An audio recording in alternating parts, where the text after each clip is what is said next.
గత పాలనలో దెబ్బతిన్న పోలీసు వ్యవస్థ గౌరవాన్ని పునరుద్ధరించేందుకు మా ప్రభుత్వం కట్టుబడి ఉంది. గౌరవ ముఖ్యమంత్రి గారి హామీ మేరకు శాంతి భద్రతల యంత్రాంగాన్ని సమూలంగా మార్చడానికి ఈ క్రింది ఆధునీకరణ మరియు సంక్షేమ చర్యలు తీసుకుంటున్నాం. పోలీసు శాఖకు 3000 కొత్త వాహనాలను త్వరలో అందించనున్నాం.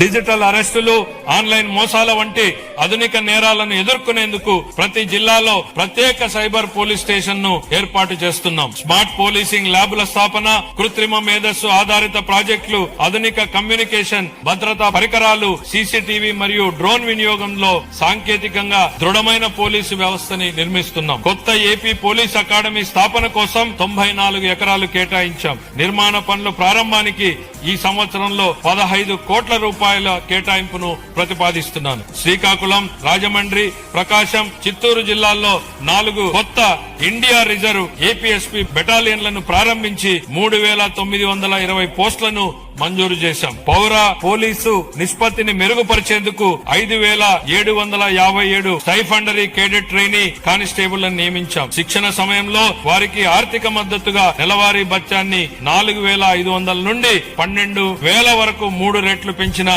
పెంచినట్లు గౌరవ ముఖ్యమంత్రి గారు ప్రకటించారు. అమలు చేయడం జరుగుతోంది. పోలీసు సిబ్బందికి బకాయి ఉన్న టీఏడీఏలు, సెలవు సంబంధిత బకాయిలు, వైద్య రీయింబర్స్మెంట్లు తదితర చెల్లింపుల కోసం దాదాపు 500 కోట్లను విడుదల చేశాం.